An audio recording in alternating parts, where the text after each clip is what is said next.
Hello, listeners, and welcome to Crowley Time episode 39, with me, Tom Crowley. This episode was recorded live in front of a rapturous audience of charming and handsome people at King's Place in London as part of London Podcast Festival 2024. So what you will shortly hear is the laughter of a bygone time, preserved in a crystal droplet of sound for the enjoyment of generations not yet born. Hope you like it. And if you do, I have good news. You can also relive the subsequent performances of the show if you sign up as a supporter on this show's Patreon. The basic tier supporters get audio and video versions of the performance at the Oxford Old Fire Station from back in May, guest starring Chris and Jen Sugden, and the higher tier executive producers and supreme champion producers get an extra exclusive treat: the bootlegs, video recordings of all the other performances across the last year. At the Machynlleth Comedy Festival with Chris Cantrill and Susan Harrison, at Brasserie Zadell with Margaret Cabourn-Smith, Rufus Hound and Alex Beechan on the piano, and at the Edinburgh Fringe with Kieran Hodgson and Lorna Rose Treen. To get hold of all of these, go to patreon.com/CrowleyTime and sign up. They're not a patch on being there in person, of course, but they're the closest thing we have. Apart from coming to a future live show, of course, which I also strongly recommend. Keep an ear to the podcast feed and an eye on live.crowleytime.com to make sure you're the first in line when more of those are announced. But now, the main event. Journey with me back to the 14th of September 2024, when the question on everybody's lips was, what happened to Marco DiPoni? Good afternoon, everyone. Welcome to Crowley Time Live. While we encourage the taking of photographs and videos during the show, please make sure your mobile phone is switched to silent, to airplane mode, or to submarine settings. Ensure that your seat is firmly in the upright position and your eyes are pointed firmly in the direction of the stage. In the event of an emergency, the following alarm will sound. Oh no, something is terribly wrong.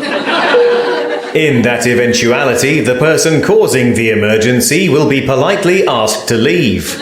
If the emergency causer does not vacate the entertainment vehicle within 30 seconds, the area will be flooded with wasps. But presuming there is no such scenario, simply sit still, stow your luggage, put your hands together, and extinguish all cigarettes and cigarillos. Because it's Crowley time.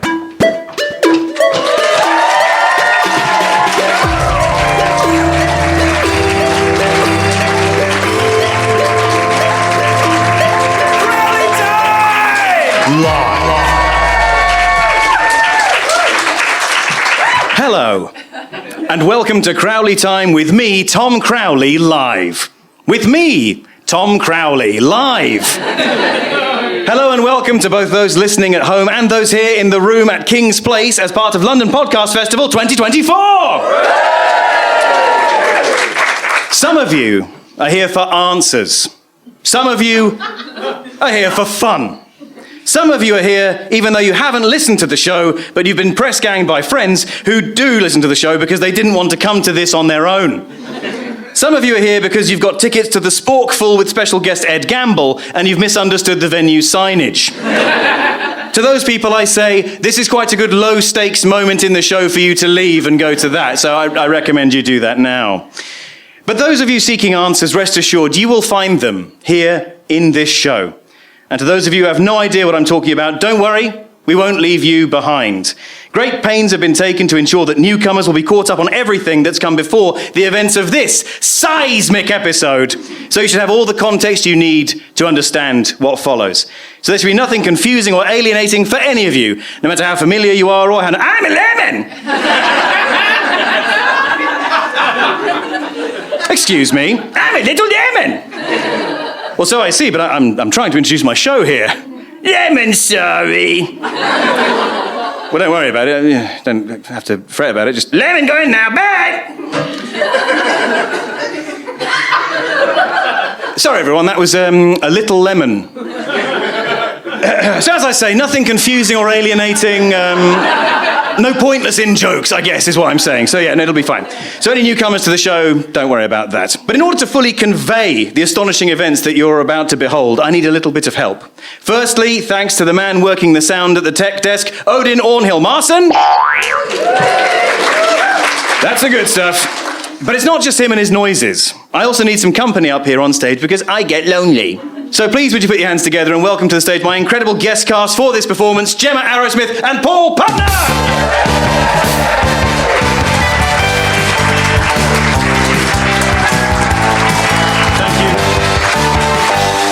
Thank you both. Delighted to have them here. Very, very pleased to have both these people. You probably know Gemma already from her appearance in last year's Doctor Who Christmas special and her own Radio 4 sketch show, Gemma Arrowsmith Sketched Out. Gemma, thank you for being here. Yeah, Girl Guides and Brownies, actually. I think my favourite badge was the Level 2 Knotters badge, which I got for doing a sheep shank. Wonderful. And you probably know Paul here from basically all British television comedy from the last 30 years. Paul, so pleased to have you here. Well, my wife makes a lovely egg and bacon pie. Pick up a pinter for all it's worth. Brilliant, thank you. Well, with two phenomenal guest stars on stage with me and an absolutely rock-solid operator on the sound desk. Thank you. I think we're ready to start. But there may be some of you here less familiar with Crowley Time, and some of you who mainly use the podcast as a sleep aid or an audio deterrent to keep vermin away from your cabbage patch. So for them, let's have the story so far. Last we saw Tom, he, me, I, Tom Crowley, he, I, me, was lost, shivering and afraid in the deepest, darkest woods. Previously on Crowley Time. Oh, listeners, I have to admit this is getting a little bit creepy. The weather's taken a turn for the worse and the trees are completely surrounding me now. It's impossible to get my bearings. What's worse, I keep seeing all these weird little twig effigies all around me, little stick men made of sticks. And also these little bundles of twigs like hay bales on the path. What does it mean? Oh, there's one now. It has a label on it. It says, deceased. What does that mean? What is this, a threat? I won't stand for this. Oh, wait a second. It doesn't say deceased. It says DeCheco. This isn't just a bundle of twigs. This is an effigy of a packet of spaghetti. Oh, God. Oh, Jesus H. Cribbins. The branches around here are absolutely swarmed with those little stick men staring at me like they can see me, peering out from beneath their little hats. Wait, hats? Yes, hats. I hadn't noticed before, but they've all got funny little twig chef's hats on, and I also hadn't noticed their comically long twig penises sticking out of their little twig crotches either, or their proportionally vast red balls made of currants. Between that and the spaghetti, this is almost like something made by Marco?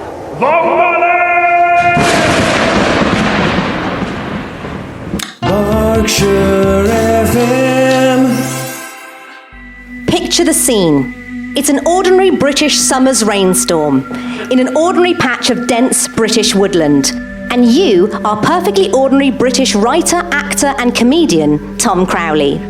You've lost your way, maybe because of the adversity of the conditions, maybe because of the density of the forest, maybe because you're an overgrown child without a proper job, maybe a bit of all three.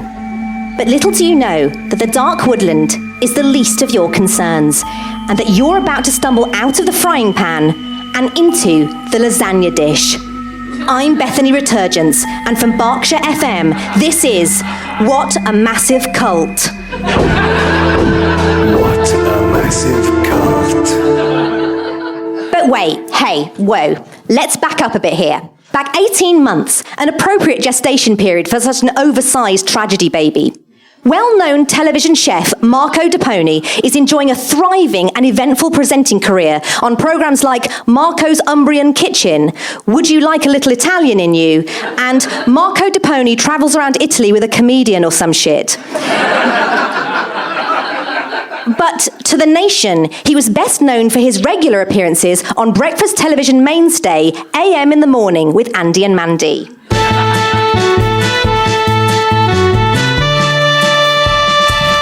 No, look, it's It's true. In Italy, all real chefs always cook naked. Are you sure about that, Marco? I've got the producer in my ear screaming to the contrary. Andy, you are doubting me. You are like a doubting Thomas. And I am like Jesus Christ. I don't think Jesus ever had that much hot oil sprayed over his willy, Marco. Hey, you don't know that. Hey, wait. Hey, quick. Mandy, come and wipe it off. Not you, Andy.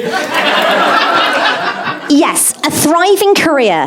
Aside from the occasional scalding, a brief prison sentence for sexually assaulting a judge, and a record 39 restraining orders taken out against him by one single Tamsin Outhwaite. Other than those, things were looking rosy for the doyen of daytime dining. But then suddenly, everything changed. Joining us now on AM in the Morning is Interpol agent Darren Lipschitz, who is liaising with Scotland Yard on this search. Darren, where is Marco DiPoni right now? Well, that's the question we're all asking. And at the moment, all I can tell you for sure is that he's not in his flat, which we're surveilling round the clock, and he's not here in his studio.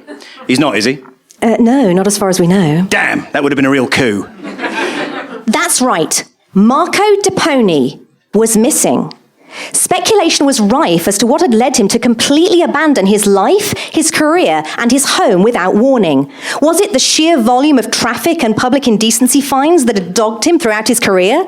Was it the jihad sworn against him by fans of the Korean music group BTS after some inflammatory social media videos went viral? And J-Hope? His hair isn't even real. He's bald. No, not even bald. He just has a really unfortunate hair loss pattern where it's all bald just on the top and then just has a little tuft left on the crown. And he mimes all his concerts and he can't spell. You know what BTS stands for? Bastard the shit. Or was he just bored? Whatever the case, Marco wasn't seen or heard from by a soul for a period of 12 months. But hey, whoa, hold up, wait a minute. Let's flash forward to summer 2024, back to so-called comedian Tom Crowley. Hello. Hey. He's an ordinary guy, minding his own business. He never asked for any trouble, and like most men his age, he has an undeniable podcast. Well... Yeah, you know, it's not like normal podcasts. It's not like just a loose assortment of idiots talking rubbish about a subject they don't know anything about. It takes, like, effort and preparation and stuff. Can you deny it's a podcast? No. And that's where we came in. Podcaster Tom Crowley that stings. is lost and alone in the woods, freaking out like a little scared baby. Tom, what happened then? Well, I can't deny the situation was very frightening. It was dark, there was no sign of civilization, and as if that weren't bad enough, I started to hear these strange voices chanting and shouting in the distance, and it was at this point that I managed to achieve a state of unconsciousness. You achieved it. Yes. I've actually spoken to a doctor since then, and he told me it sounded like a case of Barrington syndrome. Oh, I'm not familiar with that condition. Well, apparently it's a very, very rare disorder where an excess of adrenaline and testosterone can cause the brain to completely shut down in situations where the subject is much too brave. No. What's the next thing you remember? Well, my memories of the time are quite hazy, probably a side effect of the Barringtons. Probably. But I remember when I woke up, I was lying on a huge oak dining table in a wood-panelled room, very posh but mostly empty, except for a small therapy session that was taking part around me. A therapy session. Tell us more about that. Well, my memory is patchy, but it was some sort of sharing exercise. They didn't acknowledge me at all. They were just sort of droning and lolling their heads around and chanting weird stuff about the tomato of truth and the mozzarella of self. And then at seemingly random moments, they would all shout, "Caprese! Caprese! Caprese!" It's quite an unusual way to wake up, so I decided to run out of the room screaming to give myself time to regroup. But what Tom found when he left that room was stranger still. What was it? Find out after this. Hey! Hey! Yeah, you! Hey! Thank you! Hey, assholes, I'm Mike Shinbone from Shinbone Entrepreneurials. And if you're anything like me, you wish you could destroy everything that's preventing you from achieving your goals. Just imagine it, a world without distractions, without petty obstacles and tasks that prevent you from tackling those big important projects you've been meaning to get started on. For example, maybe a previous venture of yours went a little awry, and now you got 6,000 unsellable, urine-damaged Beanie Babies cluttering up your basement. And maybe you're currently living with a close relative and the basement is the only place in the house you can go for a tiny gasp of goddamn privacy, and you're really missing that basement right now because absolutely everything in your life is just completely fucking ruined, and screaming out all your anger and anxiety into a pillow just ain't the same while your mom's sitting on the couch next to you watching NCIS Liverpool or some damn thing. And you think, gee, I wish I didn't have to go do my laundry or go out and pick my new driver's license or dig ditches 6 hours a day for my asshole cousin, because he's the only person who'll employ me in this garbage town anymore, and the only thing that's stopping you from laying down your head on the runway at Newark Liberty and waiting for the domestic flight from Tuscaloosa to touch down and end all your problems is the hope that someday you might get 5 minutes to yourself to figure out how to dispose of all those piss-drenched Beanie Babies so you can reclaim the pathetic, moldy crypt that is your only refuge in this disgusting, vicious world! Well, then perhaps you need the new service available from Shinbone Entrepreneurials, Shin Squad. Yes, it turns out that guys who dig ditches are pretty tough types with good upper body strength and a real aversion to asking questions. So I got together 7 of the least discerning dudes in one of my recent ditches and offered them a marginally better job joining the Shin Squad. What is the Shin Squad? Well, it's kind of like a combination of a TaskRabbit-type handyman finding app and a private military company. You want to move a couch? The Shin Squad can help. You want to get a hold of a bulk order of out-of-state license plates and get them to a secure location? The Shin Squad can help. Is one particular meter reader stalking your area of town and targeting your vehicle for excessively zealous parking penalties? Believe me, the Shin Squad can help. And they'll make sure he won't talk neither. Here they are in action in one recent assignment. Hey, we understand you've been trying to shake down some dough from a friend of ours. Is that right? Why, yes. Well, the book he took out is 2 weeks overdue. No, it ain't. I'm afraid that it is. Show him, boys. No, just right. Please, no. So, call Shin Squad for all your property destruction, straw marming, deadlifting, or light gardening needs. Or if you really like Beanie Babies, specifically the marmoset ones, and for some reason you're also crazy about the smell of urine. Or if you want to buy the shirt off my back, I don't know, just somebody fucking call. Someone call about something, sweet Christ. Something has to go right one of these days or it's off to Newark Liberty for old Mikey. God damn it, Ma, stop the tape and get me a pillow. Here you go, Mikey. You know, you people really ought to give Mikey a chance. He's a good boy. Don't talk to him, Ma. Jeez, you'll ruin my street cred. Oh, Mikey, you ain't got no street cred. Ma!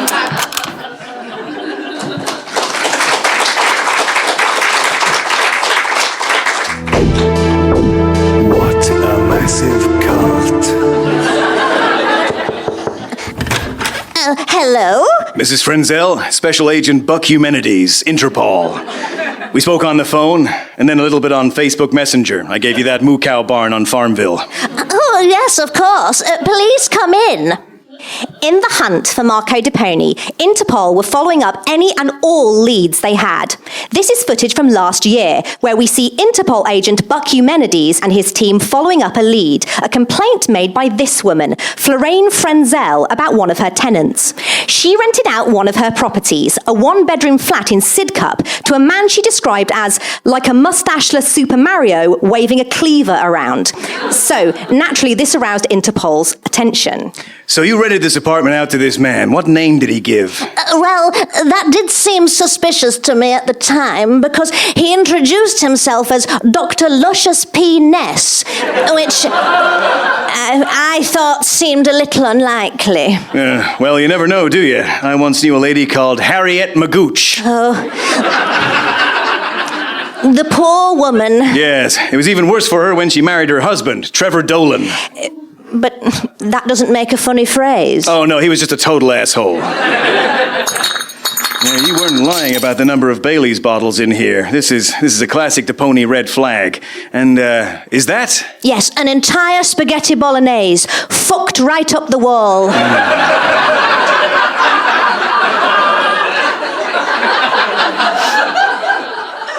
He was angry. Do you normally lease the place unfurnished? No, the entire place was full of furniture when he moved in. I don't know where it's all gone. This is a classic DiPoni move, I'm afraid. Find some sort of temporary situation, strip it bare, sell everything that isn't nailed down, and use the money to buy, well, Baileys, mostly. Then just get out of Dodge. It's a technique we in Interpol call the Conservative Party Manifesto. Do you actually call it that, or did you just want to sound all clever by doing some semi-competent satire? That's not important right now, Mrs. Frenzel. I'm more interested in the condoms. Yes. It does seem worth remarking that as well as the missing furniture, wall bolognese, and Bailey's bottles, the floor of the place is more or less carpeted with unfurled condoms.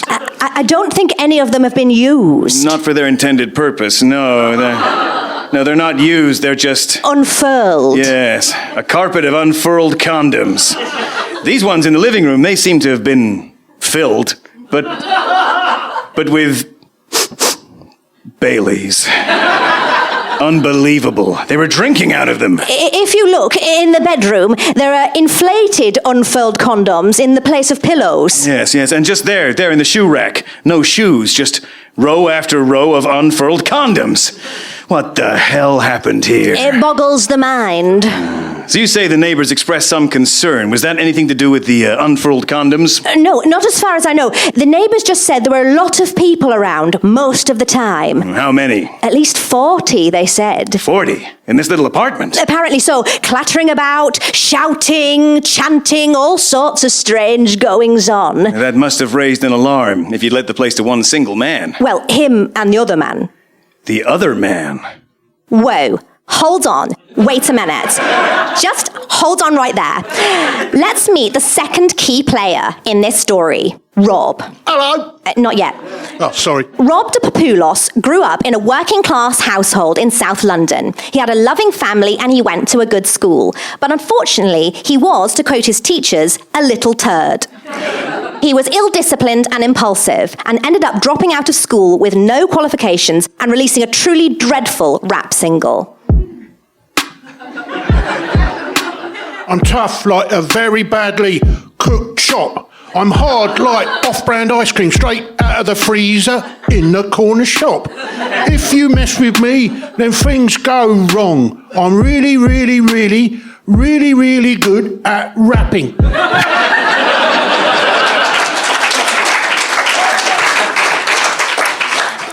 Rob de Papulos, hello. Hi, it's actually pronounced Rob de Populous. I never had a chance. Your rap career never took flight after that, and you found yourself turning to a life of petty crime. Isn't that right? Yeah, that's right. I'd steal car stereos, pinch the gilded monocles out of the champagne glasses of shocked aristocrats. I even did this thing a few times where I'd dress up as a snake and crawl all around the floor of a cinema during the screening and nick people's handbags. Really? Yeah, I was usually caught pretty quickly, though. It was quite a distracting and eye-catching thing to do. Yeah, I can imagine. Until, of course, you met Marco DiPoni. That's right. Now, listeners, you're about to hear some crucial events that were never caught on tape. So to aid in painting these scenes accurately, we at What a Massive Cult have enlisted the help of broadcasting veteran and reconstruction expert Brian Surgery of television's Emergency Call. That's right. Hello, I'm Brian Surgery. I'll be recreating the events in the story that weren't documented at the time using a series of reconstructions in which I play every character. As an example, here's a reconstruction of when I introduced myself just a moment ago, in which I play me. Hello, I'm Brian Surgery. I'll be recreating the events in this story that weren't documented. So, Rob, tell us when you and Marco first met. It was when I was halfway up Everest. Is that an expedition you'd organised yourself? No, I'd fallen out of a plane.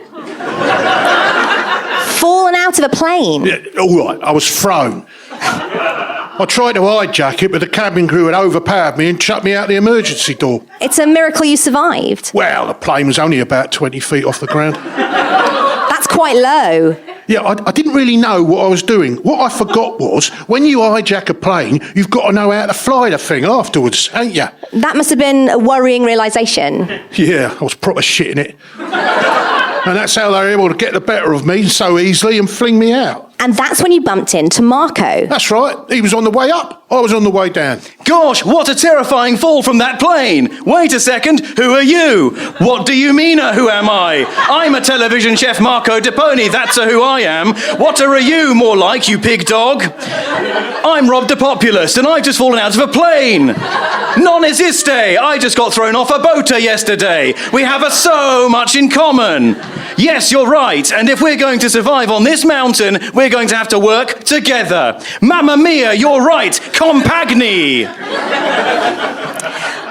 What was Marco doing on that mountain? Oh, I never found out. But he dug himself in pretty well, holed up in a naturally formed cavern. Just him on his own with the skeletons of 40 midlife crisis sufferers. For days, we ate nothing but scraps of pepperoni and Baileys. It was the most profound experience of my life. Marco was an extraordinary person. I could have listened to him speak forever. I had my dictaphone with me. I brought it in case the hijacking went wrong and I wanted to record a final spiteful message to my loving parents before the plane went down.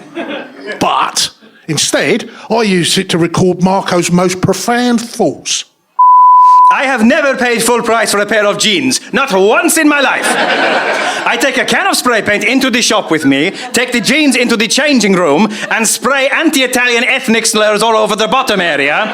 Then I find them again at the till and say, excuse me, I don't think this is acceptable, Mr. H&M. 5% discount easy, every time.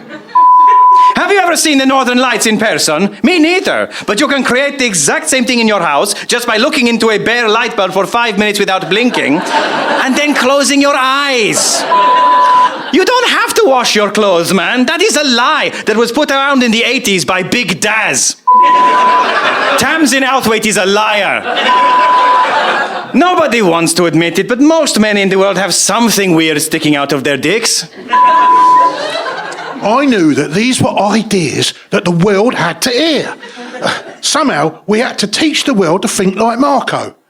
That's where Optimarco was born. But wait, whoa there. Just a second, whoa Nelly. Just what is Optimarco? Find out after this. Yo-ho-ho and a tickety biscuit. Greetings, hungry subjects. It is I, the monarch of mealtimes, King History. Do you have a craving to be treated like royalty? Do you dream of visiting a more rustic time? Do you long to have a perfectly pleasant meal interrupted by some recent drama school graduates in tights? And do you have almost no idea of what actually happened in the world before about 1995? Then, sirrah, look no further, for all your culinary and historical fantasies can come true at King History's banquet. Hello, my dear comrades. I'm Robin Hood, the greatest hero of the Civil War. Which one? All of them. Follow me. I think we've got a lovely table for you in Churchill's grotto. Welcome, friends, and thank you, Robin, for your help freeing the peasants at Naseby. Look out! Oh, what is it, Prime Minister? Genghis Khan and his terracotta army are invading. Tally-ho! Avast ye dogs! You don't need a history A-level to eat here. Heck, if you've got Key Stage 2, you're overqualified. Here's Joan of Arc. Oh, bonjour, Marie-Antoinette. I love your collar, very chic. Well, they said a girl couldn't be a priest, and I said, methinks the man doth protest too much. You girlfriend. Work, bitch. Why don't you help us celebrate with an appetizer platter pour deux? And don't forget dessert. Let you eat cake. It was me that said that, wasn't it? It doesn't matter. Because let's face it, we've all dreamed of eating a big glistening turkey leg and throwing the bone over our shoulders like a mad old monarch, but we don't want to be dogged by thoughts about the actual realities of serfdom or the horrors of domestic civil conflicts and colonial invasions while we do it. At King History's banquet, history is just a few familiar names, big billowy sleeves, and nothing else. So scoop up a big clutch of grapes, take a big bite out of it, somehow avoiding all the stems as you do so, and let the juice flow down your ruff, guilt-free. Guest ruffs not provided. I cannot tell a lie. This roasted lamb is the finest east of the Chesapeake. Well, Washington, that's your belief. Just don't go too hard on those wooden teeth. Cease your constant rapping, Alexander Hamilton, and hurry up, or we'll miss the president's kick line. I'll be right along, you old bark chewer, but a president's first duty's to these king prawn skewers. Shambone! Ha ha ha! Don't let Nixon hear you say that. I am not a cook. I'm Oliver Cromwell. Why should you have to do any research if we haven't? So book today for your birthday party, Christmas event, or retirement function at King History's Banquet, the only themed dining experience where you'll hear Emmeline Pankhurst say, Brat Summer.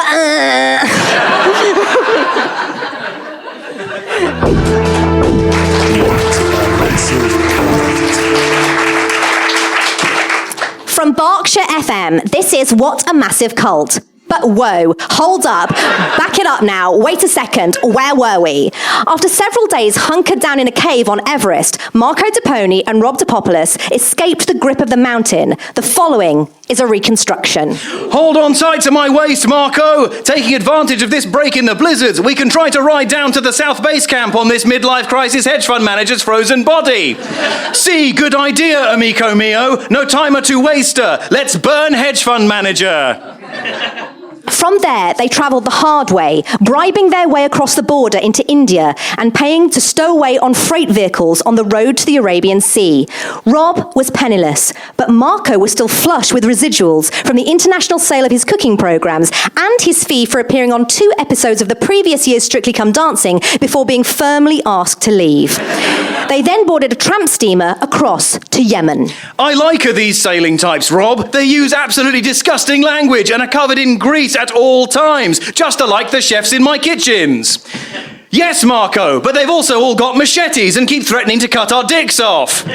See, just like the chefs in my kitchens.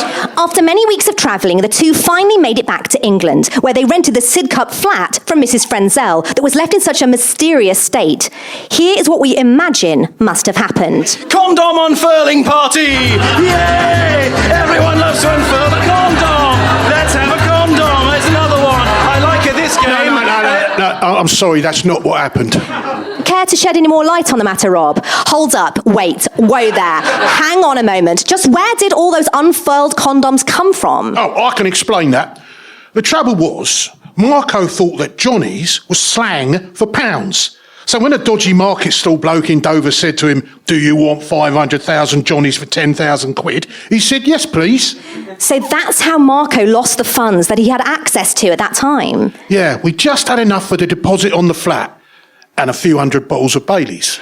So that's why you had to sell Mrs. Frenzel's furniture? Now, excuse me, that has not been proven. The flat was completely empty when we got there. Mrs. Frenzel insists that it was fully furnished. Yeah, but who are you going to believe? A hardened career criminal and a former cult leader? Or a landlord? So, fair point. But regardless of where the money came from, this is where it all started, isn't it? Yeah, that's right. That flat in Sidcup was where Optimarco was born. Hey, Rob, I've got a fabuloso idea. Let's start a cult called Optimarco. Yes, Marco, that's a brilliant idea. Now come here, you beast. Oh, Rob, you are a miraculoso. Excuse me, sorry, what are you doing? Well, we don't actually have a record of the event, and I thought there was quite a touching queer narrative emerging in the story, and it was giving me all the feels. So I put it in my reconstruction. Yes, that's lovely, but there wasn't. There wouldn't be anything wrong with that, obviously, but it didn't happen. We didn't have that sort of thing going on, all right? And I think this is inappropriate. Okay, fine. Thank you. But it's still my headcanon. Wait, whoa now. Hold up a sec, player. Just what was Optimarco? Hello, losers, loners, and the recently bereaved. Do you ever look around yourself and think, Madon, what the hell happened to me? I knew that my life was going to turn out pretty dog shit, all things considered, but not like this. This is like how I thought that sex predators and milkmen lived, but not a good, ordinary, honest schmuck like me. But it doesn't have to be this way. Try the Optimarco method, and within 1 month, your life can be optimized, prioritized, and made less shit by a factor of 98%. So contact Optimarco-lifestyle@CompuServe.net and start Optimarcoating your internal algorithm today. After all, what in Christ's name have you got to lose? Nothing. You have nothing. Yeah, our intentions were purely noble. You're still sticking to that, are you? Believe it or not, yes. Okay. Optimarco was a program for success, a formula for overcoming all your personal issues and transforming all your anxiety, anger and self-loathing into money.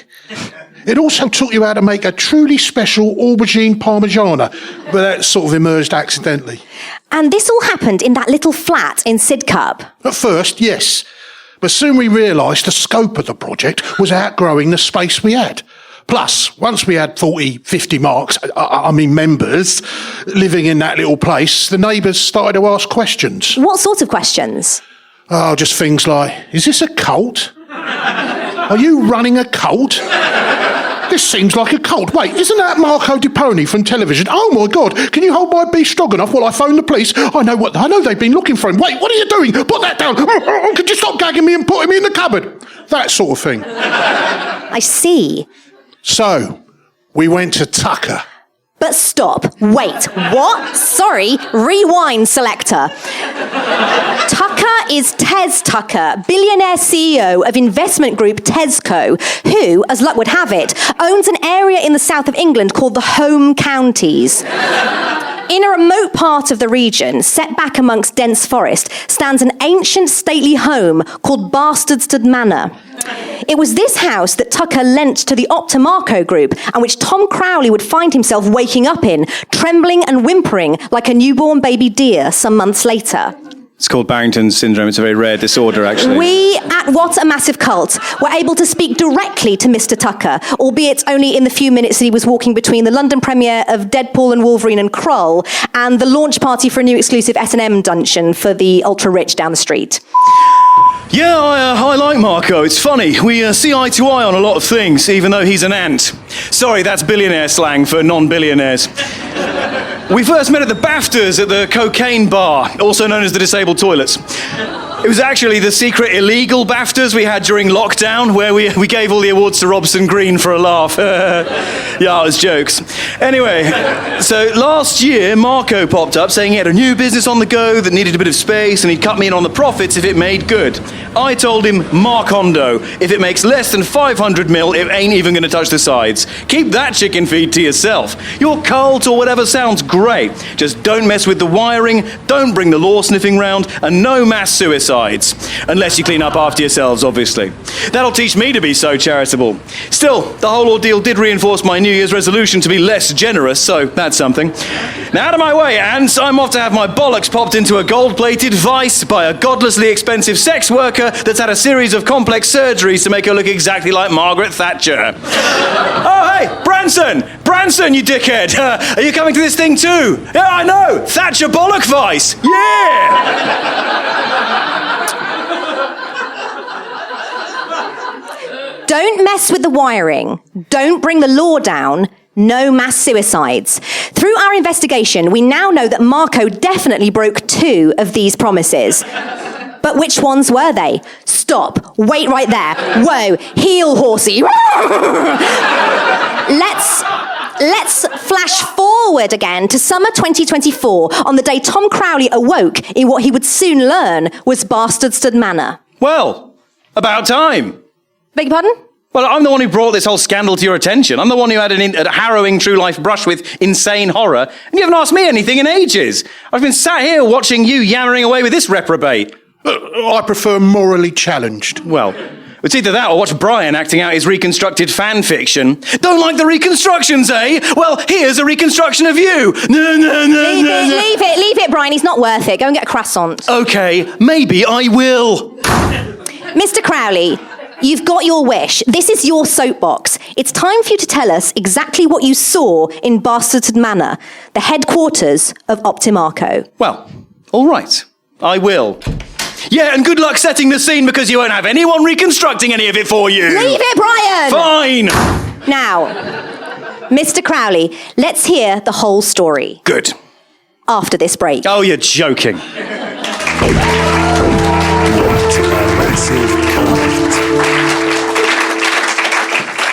Ah, what an exciting time to look back on. Almost as much fun as the recent debut of the brand new Crowley Time live show, Link's Gambit. So I'm sure everyone will be keeping an eye out for when more performances of that get booked in. Very exciting, sir, but if I can bring you back to the present day for a moment. Oh, hello, Savaloy. Look, everyone, it's Savaloy the Postmaster. How are you keeping? In an Hessian sack under my mattress as usual, sir. Splendid. Got any letters for us? I have indeed, Mr. Crowley. Just a couple of messages from the last few months. Excellent. Well, since we're taking a break from the live show anyway, let's have a look here. So, very high-tech, the first letter comes to us from the comments on Spotify, from Randy, who writes, "Hi Tom, just wanted to say, massive fan. I loved you in Wooden Overcoats and was overjoyed to see you had your own show, which has been great. Binged everything recently because it's so good. My favourite bits are With Me, Tom Crowley, With You, Tom Crowley, Marco and Mike Shinbone, and I'm a Lemon, which is so strangely cute. Please keep doing what you're doing, sir." Oh, thank you very much, Randy. That's most kind. Yes, the little lemon does keep turning up, doesn't it? We even heard it at the live show there. I wonder where it'll turn up next. And yes, strangely cute does seem like an accurate description. Certainly strange. Anyway, the next letter is from Liam Hargreaves, who says, "Hello, Mr. Crowley. Faces of Virtue is one of the funniest things I've heard in years. I'm not sure how I missed the early ones first time round, but they're such a gift. It's like a northeastern version of the Warriors. So good, and thank you, Liam." Thank you, Liam. Yes, since the Faces of Virtue episodes aren't mainline numbered editions of the show, sometimes I worry that perhaps the listeners might skip over them, but they wouldn't do that, would they, Savaloy? Oh, no, sir, surely not. They'd never be so foolish as to miss out on those fascinating insights into the lives of entrepreneurs and activists, as well as the amusement that comes from our unplanned off-the-wall conversations, would they? I don't think they'd ever be so churlish, sir. You're probably right. In fact, we've had another glowing evaluation of Faces of Virtue from Matthew Del Fabro. Yes, in fact, Matthew has sent us a veritable novella of correspondence over the summer. I'm amazed they could fit it all down the internet pipes, quite frankly. Yeah, so I'll have to summarise it all slightly. Sorry, Matthew, but his latest missive reads as follows. "Hello, Mr. Crowley. I have spent the summer taking in your new round of virtuous faces across Canada. I began basking on a lakeside that is itself just minutes from the shores of Lake Huron in Ontario. Then at the end of July, I went on a trip to the western side of Canada and enjoyed the sights of the dinosaur capital of Alberta and both the eastern and western sides of the Rocky Mountain Range, while simultaneously enjoying the marvelous Faces of Virtue episodes that you provided. I even listened to episode 14 from the top of Whistler in British Columbia. Now, as summer winds down and thoughts begin to turn to autumn, I wanted to write in from that same lake that I began with. Thanks again for the fantastic soundtrack to my summer. Your biggest fan. Brackets from Cambridge in Ontario, who's named Matthew, close brackets." Matthew even sent some holiday photos of all the places he listened to Faces of Virtue. I'll put those up on Blue Sky using the hashtag #CanadaVirtueLocations. Hopefully that's unique enough, and not also being used by a Canadian evangelical church. Blimey. Imagine this very programme being enjoyed in all those exotic places. I once listened to a tape of Desert Island Discs on a plane, in the toilet. I'm over the moon to have been part of your summer voyage, Matthew, and I'm so pleased that you enjoyed the latest mini-series of Faces of Virtue. I hope you all did, listeners, even if the faces in question weren't all quite as virtuous as I'd hoped. Nevertheless, Matthew, for spreading the good news of my works all across Canada, I'm awarding you Letter of the Episode! As such, you win a free t-shirt, which will be with you shortly. And of course, every letter featured receives a free digital download of Discount Bin, this show's soundtrack album. So if you heard yours read out, keep an eye on your inbox. If you'd like to ask me any questions, send in a problem for Wingnut, or tell me about all the exotic places you've listened to my voice, you can email crowleytimepodcast@gmail.com. That's crowleytimepodcast@gmail.com. Thank you, Savaloy, and you never know, you might be Letter of the Episode! Well, there we are. Always nice to hear from you lot out there, and from you too, Savaloy. Always a pleasure, sir. Can I get back to my potatoes au gratin now? Certainly you can, because now we return to last year's London Podcast Festival and the DiPoni Contingency. What a massive cunt. Welcome back. We left Tom Crowley in the belly of the beast, Bastardstood Manor, the headquarters of the questionable Optimarco organisation. And now, filthy and terrified... I never said filthy. He stumbles into the crucible of the operation. Tom, tell us what you saw in there. All right. Well, I staggered out of the therapy room and into the corridor. I could hear a terrible commotion coming from a room at the far end. I crept toward the sound, passing all these other open doorways as I went. I saw such strange things. There was a man trying to tattoo Marco DiPoni's face on his own arse using a mirror, but obviously it was quite difficult to coordinate, so it looked more like Anne Widdecombe having a stroke. In another room, there were two naked people covered in passata, writhing around on the floor, making some sort of mad tomato-y painting. Or maybe a human arrabbiata, it was hard to tell. There was another room where a man was trying to make love to a scarecrow. I'm not sure that had anything to do with the cult stuff, though, to be honest. Just his thing.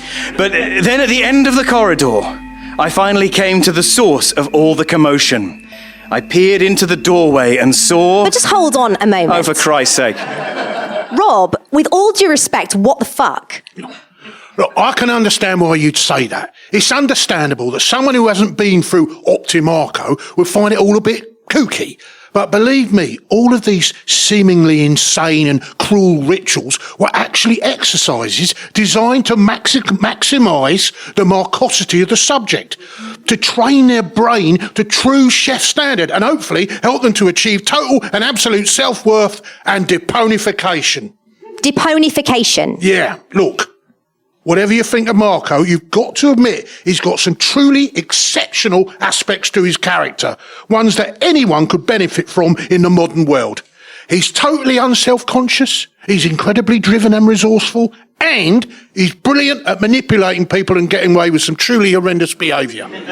So essentially he's a psychopath? Yes, that's the word. And those are exactly the qualities he was trying to drum into these people at Optimarco with absolute dedication and selflessness just as soon as they'd given us all their money. It was all completely above board. Wait. Hang on, none of that explains the weird twig effigies scattered around in the woods and that bizarre howling. What was all that about? Oh, that was just something Marco and I used to do to freak people out for a laugh. Did it freak you out? Yes. But Tom, we haven't yet heard the most disturbing thing you saw in that house, have we? Too right you haven't. I've got trauma blue balls over here. Then now is your moment to evacuate them. Okay. So I go down the corridor, passata, man humping the scarecrow, and then I peer around the doorway into a huge central ballroom in the house. And there he is, Marco DiPoni. He's up on a stage at the back of the room, shirtless, sweating like an absolute specimen, swigging, presumably Baileys. Yeah, almost certainly Baileys. Yeah. Sometimes amaretto. Right. From a huge bladder, a massive leather sack that's slung over his shoulder, and he's ranting and raving and going on, and there are rows and rows of people at desks, presumably Optimarco members, sitting at computers, laptops, typewriters, obsessively writing down everything he's saying. They all looked like they were hypnotized. Their eyes were glazed over like Krispy Kremes. And this just went on and on and on. I watched them for at least 20 minutes until someone spotted me. You were apprehended? Yes. A man grabbed my arm and asked what I was doing there, whether I was a member of the group, and when I told him I didn't know what he meant, he pulled the scarecrow off himself and led me to a little storage cupboard. Where you were imprisoned? Yes. They held me there against my will, until eventually I was able to convince them that there would be people looking for me. Savaloy, the events coordinator at King's Place, and so on. And then finally, they let me go. Just how long were you held in Bastardstood House? In total, they kept me there for 43 awful minutes. Wait, 43 minutes? Actually, they let me have dinner with them in the canteen before I left, so that took it up to about an hour, I suppose. Well, then what did you do? Well, I ran as fast as I could till I found a nearby village. There was a police station there, and I told the desk officer what had happened, but he said he couldn't do anything. Why not? He said there's no law against having someone round for a meal. I see. He also said there's no law against having sex with a scarecrow, and he said to mark his words because he knew that for an absolute fact. So, what did you do next? Well, you know what I did next, because the building next door was the offices of Berkshire FM. And I thought, well, if the police won't help me, surely the next best thing is a struggling old media company desperately trying to attract the attention of the fickle, perverse, true crime-obsessed online audience base. Sinister rituals, brainwashed victims, deviant sexual practices.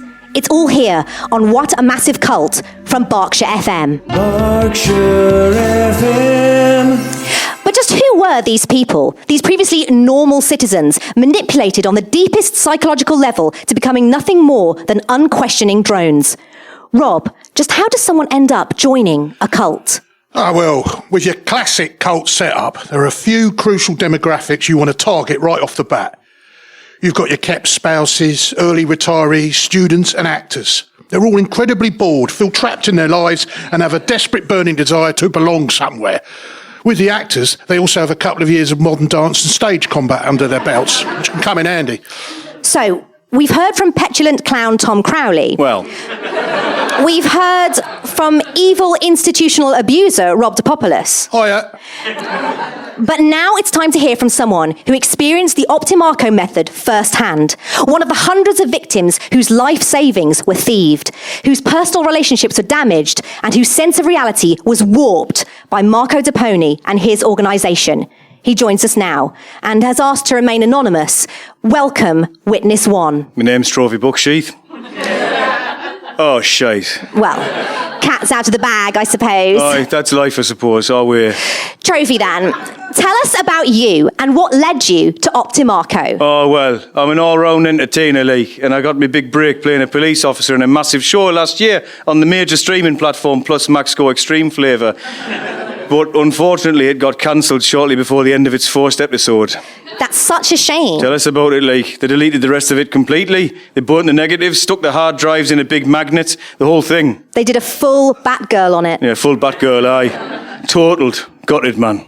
And it was while you were in this vulnerable state that you found Optimarco. Aye, I was in Covent Garden doing my street act. It's my classic act, you know it, everyone knows it. Join in, everyone! I'm a living in a box! I'm a living in a cardboard box! I'm a living in a box! I'm a living in a cardboard box! Everyone, living in a box! Right. I'm a living in a cardboard box! That's No, enough. sorry, I'm afraid we don't have the rights to that piece of music, so everyone who just sang along is now vulnerable to legal action. Oh, sorry. Well, anyway, this bloke comes up to us and says, do you want to get out of your shit life? And I said, yes, please. And the next thing you know, I've emptied my savings account and I'm living in Bastardstead Manor in a room with a bloke what shags scarecrows. A chilling development. Yeah, tell me about it. The noises he made. But what was the day-to-day life like for someone in Optimarco? Well, they'd wake us up at 6 a.m. by throwing a bucket of inferior Multipunchiano Bianco in us faces. Then it was 10 laps round the manor house in the nude. They said this was to build up our mental resilience, but really it just made everybody dead knocked. I can imagine, but this strange ritual that Mr. Crowley described, Marco ranting and raving while you all transcribed his words, what was going on there? Well, that was our main job all day. That was the main thing that we're bothered about, really, right from day one of joining up. Right after giving him all of his money, obviously. They said Marco was really, really wise and everything he said was precious and that, so they had to develop this really elaborate process for writing it down and analysing it and the like. What exactly was this process? So, picture those people, what that bloke saw, right? All rows and rows of desks going all the way back down that hall. It goes like this. Start with the front row. They're just typing up everything Marco says, right, word for word as fast as they can. Have you ever seen a ferret for real? No, you haven't, because they don't exist. But people are too afraid to say it because everything is secretly controlled by the real bosses, the crime syndicate, the Sylvanian families. Then that gets sent back to the row behind them, and those lads check the spelling and the grammar. I once knew a man who could command dogs by breaking his wind. That's just true. Then the people behind them would have to edit down what he was saying into bite-sized summaries for putting on T-shirts and mouse mats and the like. Never buy bread from the Swiss. Then that got sent to the people behind them, and those people would have to turn those slogans into a pithy 3-panel comic strip. Panel 1, hey, Marco, weren't you going to the bank? Panel 2, no, talking cat, I'm not going to the bank. Panel 3, because banks were set up by Neapolitans to steal everyone's money. And in the background you can see a Neapolitan with a big sack with a dollar on it. Then the cartoon would be sent to the studio next door, where Stephen Fry would convert it into a soothing self-help audio book. I don't know, dear listener, if you ever pondered the nature of currency, the money which we buy our everyday needs and wants. Just what is it that gives those sheets of paper their value? Well, you may be interested to know that it's all secretly controlled by the Sylvanian families, me colleague. And then the live feed of that recording was piped through to the last set of lads who had to summarise the meaning of the audio book in a lasagna.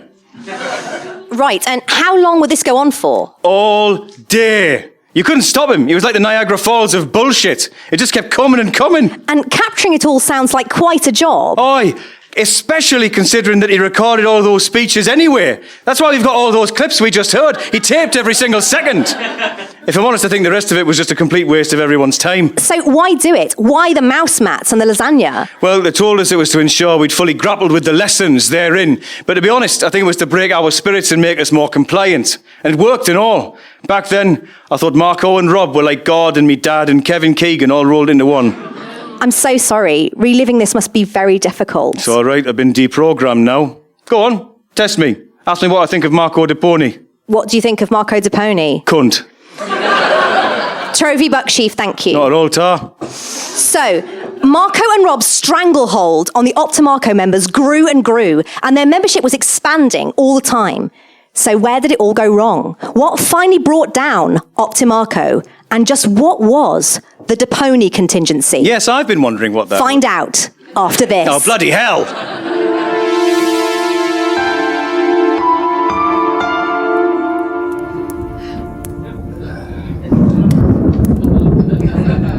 Boo! Surprise, bitches. I mean, listeners. It is I, Sir Chantley Buffingham, actor, raconteur, and director of one particularly regrettable erotic spoof of the film Ghostbusters, entitled Bustbusters. Let's just say that in our version, bustin' really did make those gentlemen feel good. Regrettable, as I say. But tonight, or rather this mid-afternoon, I am here in my capacity as gory teller, or scarator, the Scheherazade of shehitting yourself. In another edition of our anthology of anguish, Drama Parlour. But as this is a special performance, I thought I'd share something a little different with you. But fear not, or indeed fear yes, because it is no less terrifying a tale than you have come to expect from this program. So open up your ears and your scream holes for the personal diary of Sir Chantley Buffingham, professional actor. Monday, the 6th of December, 1982. Dear Diary, I am that most wretched of creatures, the resting actor. I have not appeared on the English television for 8 months, nor on the English stage for 10 months. I have appeared on the French stage just 4 months ago at the Folies Bergère, but that was merely because I did not understand the busboy's directions, and I needed badly to be sick. I called my agent to inquire whether there were any touring jobs going. A young woman whose voice I didn't recognize answered, introduced herself as Chloe, the new assistant, called me Mr. Buntingham, and said she would get back to me. She did not. Wednesday, 8th of December, 1982. Lunch with old Johnny Nettles.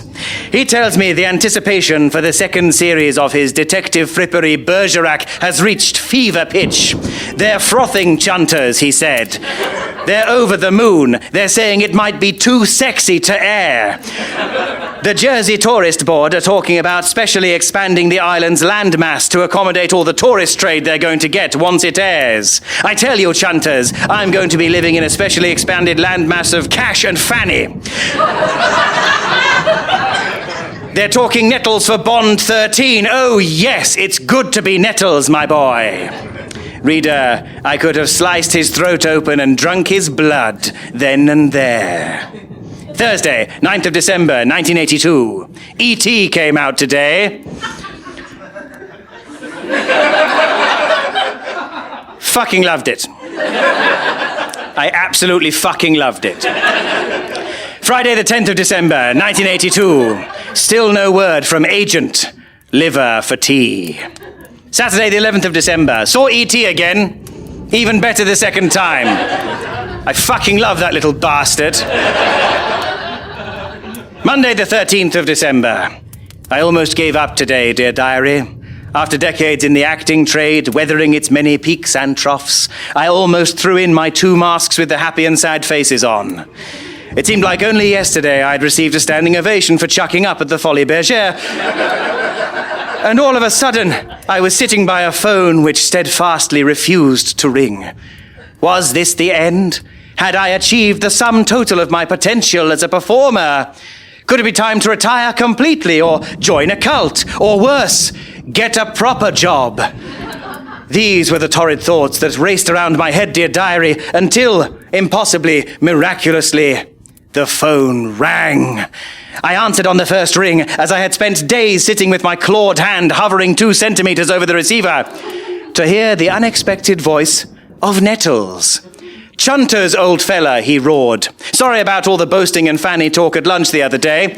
I was a touch overexcited, what with all the buzz about the show, you understand. Anyway, good news. They're already talking scripts for Burge 3, and there's a choice part for you if you fancy it. 1 episode, 4 scenes, it's a paedophile who gets his brains blown out at the big finish.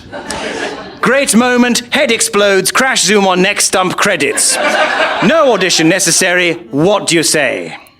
Dear diary, there are experimental atomic clocks currently being developed by the finest timepiece manufacturers in Switzerland, which still could not have registered the speed at which I said yes.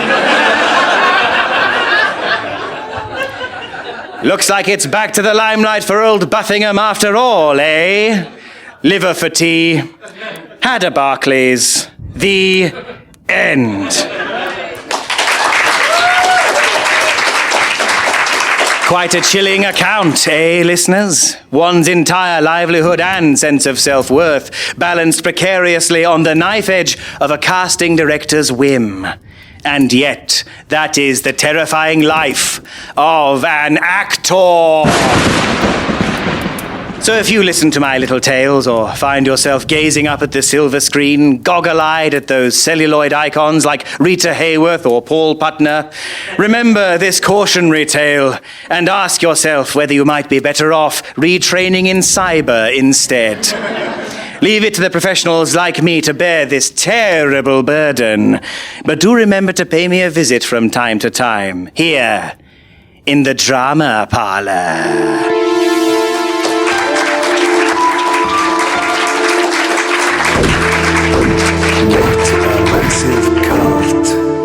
Welcome back to the final chapter in the sorry saga of Optimarco. All of a sudden, just as quickly as it came together, Marco DiPoni's lifestyle coaching con had turned to absolute dog jobs. But wait, just a second. Hang on there. Stop right now. Thank you very much. I need somebody with a human touch. Hey you, always on the run. Gotta slow it down, baby. Gotta have some fun. Do. Always be together. Do. Hey, Macarena. Wait one moment. Just how did Interpol track Marco down? Remember Interpol agent Buck Eumenides? He joins me now. Buck, hello. Hi there, Bethany. Are you comfortable there? Do you want to take off your submachine gun? No, thank you, Bethany. I tell you the truth, I have to wear it so much I've just gotten used to it. These days I even wear it to bed. Right. I shot my cat. If we can go back to the days before the downfall of Optimarco, what was it that tipped you off to the dangerous goings-on in the organisation, and how did you finally track down Marco DiPoni? Well, we knew Marco was in the country. We had done for some time, as there had been an unprecedented rise in the sales figures for print pornography. We think he may not know you can get it on the internet. Remarkable. Optimarco was also on our radar for other reasons. A few people had come forward to law enforcement making accusations that this was a cult, that Marco was involved, that people were being exploited, that Marco was not in fact even Italian, and people had heard him in unguarded moments speaking in a broad Yorkshire accent. But we couldn't make anything stick. You couldn't even prove that Marco was there? No. Despite the recordings of his lectures, the transcriptions, the mouse mats, the audio books by Stephen Fry, and the conceptual lasagnas? Deep fakes. That's your answer. You weren't able to make a case out of any of this very compelling evidence, and your only excuse is just saying deep fakes. Deep fakes. AI, you know? Algorithm. So, what was it that finally gave Marco away? It was the money. Just like Capone, Nixon, Adolf Hitler, Marco was brought down by the money. I think Hitler was brought down by World War II. Ah, but what paid for World War II? That's right, money. So what tipped you off? We were trying to figure out where Optimarco were keeping all the cash they'd taken from their members. There was no tax paid on it, no account attached to the organization, but our accountants managed to trace DiPoni and DiPopolis' transactions via several shell companies. DiPoni Corp, Ravioli Solutions Incorporated, Marcosoft, until they realized that, true to form, Marco was laundering all his ill-gotten gains through a restaurant. And we thought, makes sense. At least 40% of the Optimarco members are out-of-work actors. And what restaurant was this? Yo-ho-ho! Greetings, hungry subjects! For the biggest, foamiest tankards of mead and the most glistening, steaming racks of lamb served with the least accurate depictions of historical events in town, come to King History's banquet. Just ask your friend and mine, Lawrence of Arabia. I'm so hungry I could eat a camel. Not before me. Oh, woman the Statue of Liberty was based on? What won't you say? All the staff and performers were Optimarco members who had been told that this was part of their program of personal deponification. So they weren't paid, hence less paper trail, and the venue itself was a disused toxic waste silo near Thorpe Park. Perfect for avoiding attention. So that was how you finally nailed Marco down. The hidden profits from King History's banquet. No. No? Someone listing their address as Barstardstead Manor was claiming child benefit for 9 fictitious children under the name Professor D. Licious Willie. That's how we pinned him down. From what I've seen, I'd say that's always Marco's problem. He gets greedy. Tell me about it. Go on, Rob. I should tell our listeners that Rob, co-founder of Optimarco, is still here in the studio. Yes, hello again. And Buck has been here the whole time too. Yes, I have to be, because Rob is handcuffed to me.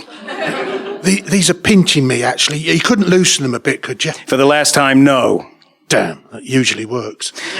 So, finally, we got our warrant to search Barstardstead Manor, but of course, in the circumstances, we had to enact the DiPoni Contingency. And just what is the DiPoni Contingency? Shoot first and ask questions later.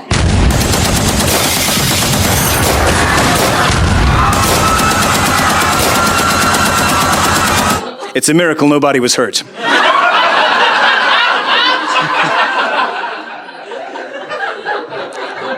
But that still wasn't the end of the trail, was it? No, because having searched the house and extracted Rob, 400 Optimarco members, 7,000 high-concept lasagnas, a large number of computers hooked up to some very sketchy mains wiring, and 12 scarecrows in extremely unfortunate condition, there was no sign of Marco DiPoni anywhere. Yeah, which suits me just fine. Does it, Rob? Yeah, he's disappeared again, which leaves me with all the money.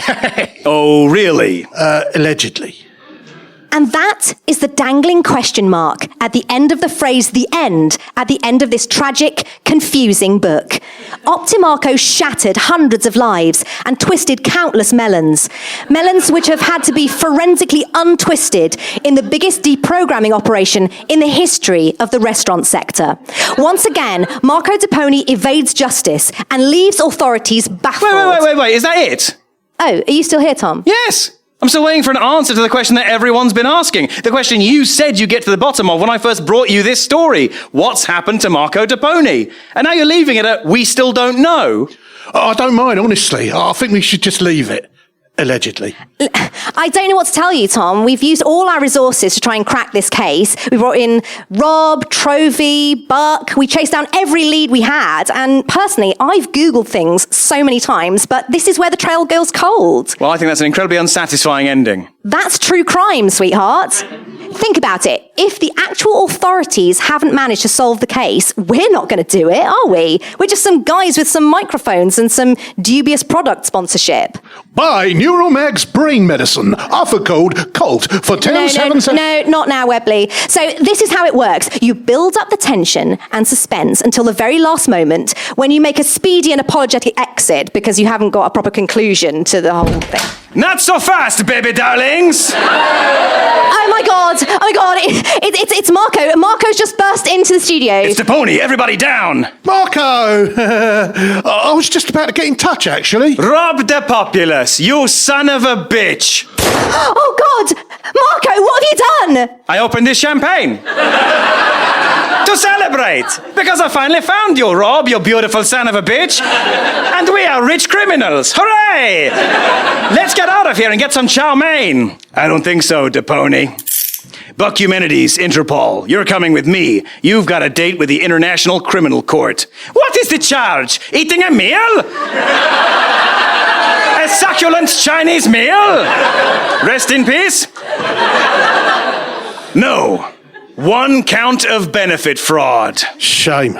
We almost got away with it, didn't we, Marco? I don't know, Rob. I have a feeling we're going to be just fine. Why's that? Because I am an extremely wealthy television celebrity. God bless our decadent Western society. Oh, and Rob? Yes, Marco? You are miraculoso. I love you. Kiss me. Oh, come here, you beast. British Podcast Award, here I come. That was Crowley Time Live, the DiPoni Contingency, written and designed by me, Tom Crowley, and performed by me, Tom Crowley, and special guests Gemma Arrowsmith and Paul Putner.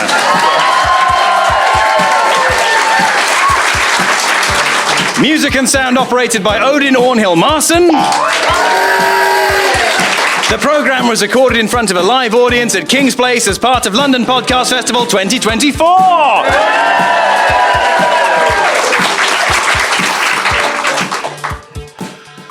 Well, now that the cult and the dining experience have shut down, what on earth are we going to do? Well, Washington, with our skills, I reckon a career in educational theatre beckons. Good idea. What do you think, Emmeline? Swag, YOLO, Riz, Spotify Wrapped. I couldn't agree more. And how about you? I'm a little lemon. The end. Thank you.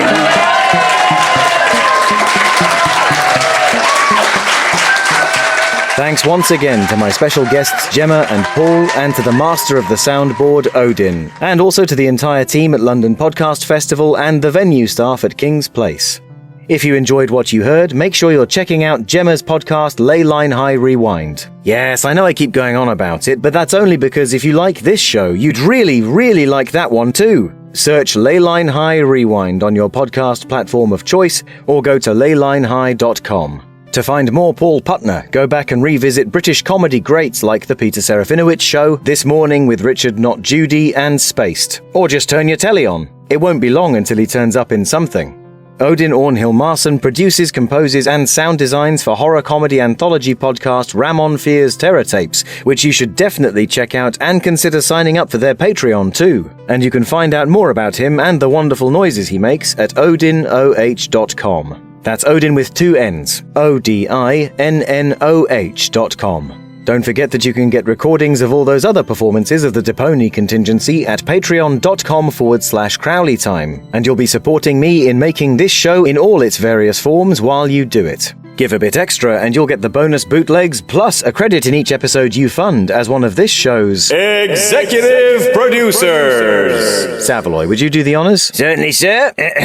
George Cantor, Kim M., Jane Crocker, Rachel Delaney, Michaela McNally, James Rayliff, Charlie Markley, Steve Bowkett, Samantha Dye and Peter Shanks, Laurel Carlson, Gigi Catherine, Purple Strawberry, Sophie Walker, Dr. The Eliminator, Aileen Joins, Andy Case, Katrina Powers, Matt Lutcuck, Tobias Anderson, Meme, Circumflex_Circumflex, Amanda Waterman, Eleanor Trickett, Diggory Laycock, Matthew Del Fabro, Brian Sharmick, James Roberts, and Paul Tiemann.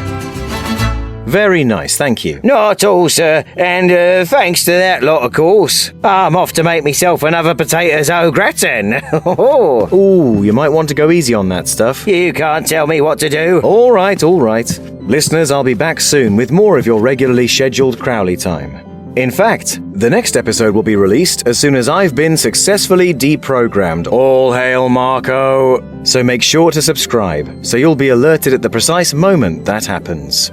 And remember, always watch out for the signs. If your best friend shaves off all your body hair, makes you give them all your money and property, and forces you to compose songs about how great they are all day, they may not be a friend. They may be a cult leader.